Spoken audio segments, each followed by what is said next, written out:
हम लोगों ने पार्ट 1 वाले वीडियो में वर्ण विच्छेद को पढ़ा, लेकिन उसका पार्ट 2 उस वीडियो में हमने स्वर वर्ण री तक को पढ़ा है, लेकिन उससे आगे हम लोग इस वीडियो में पढ़ेंगे। आज के वीडियो में हम लोग स्वर वर्ण ए,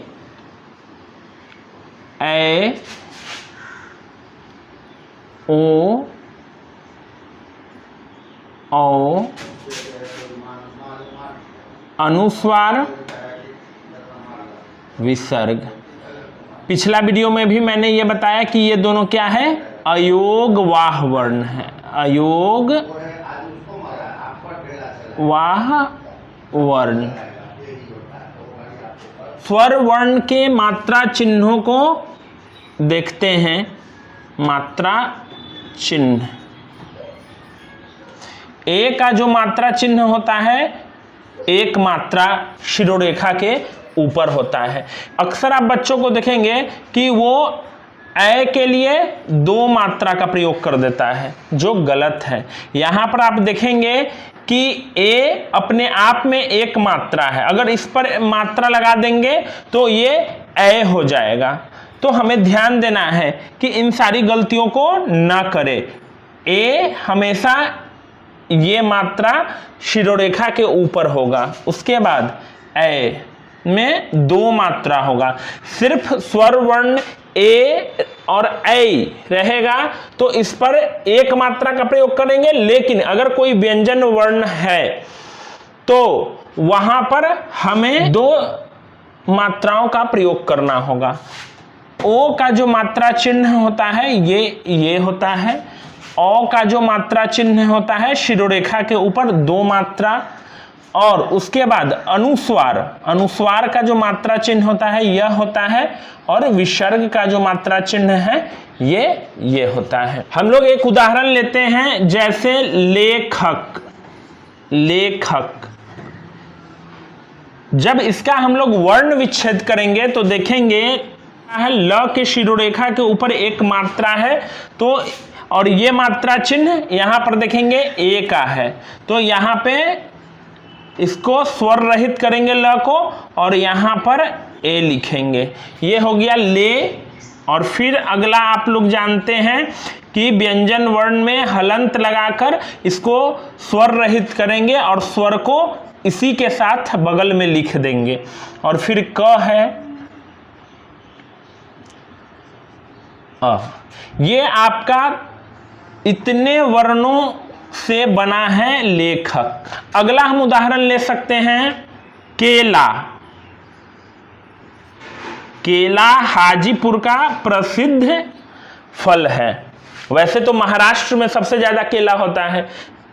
के यहां पर मैंने क्या किया, क में हलंत लगाकर इसको स्वर रहित किया और यहां पे एक कर दिया, उसके बाद ल में हलंत लगाया और आकार की मात्रा यहां पर देखेंगे ला है, अर्थात यहां पर आकार की मात्रा हमें लिखनी होगी। इतना आसान है कि आज इस वीडियो को जब आप देख लेंगे तो कोई ऐसा शब्द नहीं होगा जिसका आप वर्ण विच्छेद नहीं कर पाएंगे।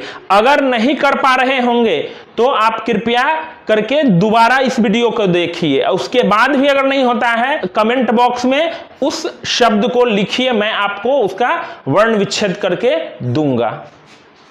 तो ये आपका केला हो गया और ये आपका लेखक हो गया। अब यहां पर है ऐ से संबंधित। इसका मात्रा चिन्ह आप जान गए कि 2 मात्रा होगा। जैसे एक उदाहरण लेते हैं, थैला। थैला इसका वर्ण विच्छेद करेंगे तो थ को सबसे पहले हम लोग स्वर रहित करेंगे और इसके जो स्वर मात्रा लगे हुए हैं उसको अलग कर लेंगे। तो ये आपका ये लगा हुआ है थ, और ल में आकार की मात्रा का प्रयोग हुआ है, इसलिए यहां पर ल को स्वर रहित करके आकार की मात्रा को लिख देंगे। तो ये इतने वर्ण समूह मिलकर थैला का निर्माण किया। अगला उदाहरण लेंगे, शैक्षिक। शैक्षिक अब देखेंगे यहां पर तालव्य श है, तो तालव्य श को हम लोग स्वर रहित कर देंगे और इसके मात्रा को इसके बगल में लिख देंगे। तो शय हो गया और यहाँ पे अक्षा है। तो आपको मैंने पूर्व के पार्ट में बतलाया कि अक्षा को कैसे लिखते हैं, क मूर्धन्य श और अ, ये हो गया। और यहाँ पे ह्रस्व ई की मात्रा का प्रयोग किया गया है, तो यहाँ पर ह्रस्व ई की मात्रा का प्रयोग करेंगे और उसके बाद बचता है क। यहाँ पर क के बगल में ही क्या लिख देंगे, अ को लिख देंगे। तो ये वर्ण समूह मिलाकर बनाया शैक्षिक। अब हम लोग अगला जो स्वर वर्ण ले रहे हैं वो है तो ओ। इसका जो मात्रा चिन्ह होता है वो ये होता है। जैसे ले सकते हैं कोयला, कोयला। तो क को सबसे पहले स्वर रहित करेंगे, इसी के बगल में ओकार की मात्रा को लिखेंगे, उसके बाद य और ल को स्वर रहित करके आकार की मात्रा को लिख देंगे। तो ये कुल वर्ण मिलकर बनाया कोयला। अब यहां पर हम लोग लेंगे लोग। कुछ तो लोग कहेंगे, लोगों का काम है कहना, छोड़ो बेकार की बातों में कहीं बीत न जाए रहना। तो यहां पर देखेंगे लोग, लोग को हमें वर्ण विच्छेद करना है। तो यहां पर देखेंगे ल में हलंत लगाएंगे और ओकार के स्वर को लिखेंगे और उसके बाद ग को स्वर रहित करके और बगल में ही उसके स्वर वर्ण को लिख देंगे। तो ये आपका हो गया लोग। और स्वर वर्ण है, इसको देखेंगे, इसका मात्रा चिन्ह ये होता है। तो मैं अपना खुद नाम लिख लेता हूं कौशल, मैं उसी का वर्ण विच्छेद करूंगा, कौशल।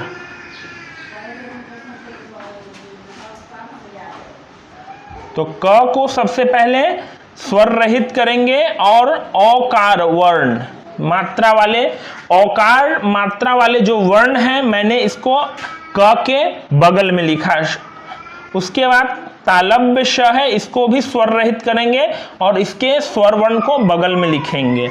और ल भी है, ल को स्वर रहित करके और उसके स्वर वर्ण को बगल में लिखेंगे। आपको मैंने कई बार बोल दिया है कि जितने भी व्यंजन वर्ण होते हैं वे बिना स्वर वर्ण के सहायता के नहीं उच्चारित किए जा सकते हैं। अब अगला उदाहरण लेते हैं मौसम। तो देखेंगे म को स्वर रहित सबसे पहले कर लेंगे और औकार की मात्रा यहां पर देंगे जो हमारा स्वर वर्ण है। उसके बाद दंत स को स्वर रहित करेंगे और उसके स्वर वर्ण को बगल में लिखेंगे और म को स्वर रहित करके उसके स्वर वर्ण को उसी के बगल में लिख देंगे। तो ये हो गया मौसम। तो आपने देखा यहां पर कि जितने भी स्वर वर्ण होते हैं, जितने कहने का मतलब है 11, उससे ज्यादा नहीं लेंगे स्वर वर्ण को, क्योंकि 11 स्वर वर्ण हमारे देवनागरी लिपि में होते हैं और हम लोगों ने 11 वर्णों से वर्ण विच्छेद को सीखा। 11 वर्णों से निर्मित शब्दों के वर्ण विच्छेद को हम लोगों ने बहुत ही सरलता सुगमता से सीखा है। लेकिन हमारे यहाँ पर 2 और भी शब्द हैं। यहाँ पर अयोगवाह 2 वर्ण हैं, उनको भी सीख लेते हैं। आप देखेंगे यहाँ पर जो अ के ऊपर अनुस्वार चिन्ह दिया गया है, इससे संबंधित भी वर्ण विच्छेद सीखते हैं। अब हम लोग अनुस्वार वाले वर्ण को लेते हैं। यहां पर देखेंगे अनुस्वार है, इसका मात्रा चिन्ह ये है। जैसे देखेंगे यहां पर मंच, मंच, इसका वर्ण विच्छेद करना है। तो कुछ नहीं है करने में, पहले म को स्वर रहित कर लेंगे और अ जो इसका म में समाहित स्वर है और यहाँ पर अनुस्वार है, तो आप जानते हैं वो स्वर वर्ण पे जाएगा। और उसके बाद च को स्वर रहित करेंगे और स्वर वर्ण को अ को वहीं लिख देंगे। इस वर्ण समूह से मिलकर मंच बना। दूसरा उदाहरण लेते हैं छंद। तो यहां पर देखेंगे छ को सबसे पहले तो हमें स्वर रहित कर लेना है और स्वर वर्ण जो छ में समाहित था उसी के ऊपर अनुस्वार के चिन्ह को लिख देंगे और द में हलंत लगाएंगे, स्वर रहित हो गया, और उसी के बगल में उसका स्वर वर्ण लिख देंगे। इन वर्णों से मिलकर छंद बना है। अब विसर्ग वाले वर्ण को लेते हैं। इसका मात्रा चिन्ह यह होता है। जैसे एक उदाहरण लेते हैं प्रातः, प्रातः। वैसे तो विसर्ग का प्रयोग संस्कृत वाले शब्दों में होते हैं या कह सकते हैं कि वो तत्सम शब्द में होते हैं, इसलिए यहां पर देखेंगे कि प्रातः का वर्ण विच्छेद कैसे किया जाएगा। लेकिन उससे पहले एक और प्रश्न यहां उत्पन्न हो रहा है कि प में र का प्रयोग किया गया। तो मैं आपको बताऊंगा र का प्रयोग, इस र का प्रयोग, और अगला जो है रेफ वाला, ये मैं आपको यहां पर 3 र का प्रयोग मैं सिखाऊंगा कि कैसे यहां पर र 3 तरीकों से उपस्थित होता है, उसका वर्ण विच्छेद कैसे करेंगे, उसका प्रयोग कैसे करेंगे। तो उससे पहले हम प्रातः को देख लेते हैं क्योंकि ये विसर्ग वाला शब्द है। तो यहां पर देखेंगे प्रातः, जब हम उच्चारण करते हैं तो यहां पर देखते हैं कि प में र लगा हुआ है, अर्थात प को सबसे पहले स्वर रहित कर लेंगे और उसके बाद र में हलंत लगाएंगे क्योंकि प में र का प्रयोग किया गया है।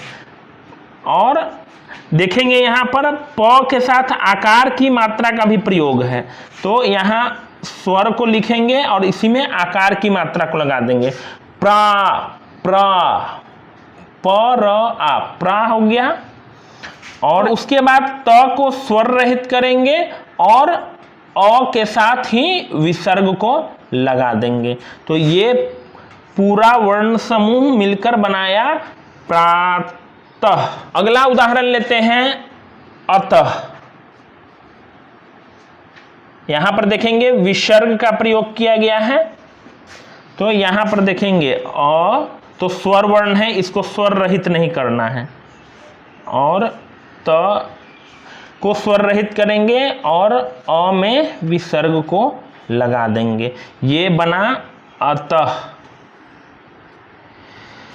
तो आप लोगों ने बखूबी देखा होगा कि जहां भी मैंने विसर्ग का प्रयोग किया है वहां पे अ जो स्वर वर्ण है उसी के साथ उसके मात्रा चिन्ह का प्रयोग किया है।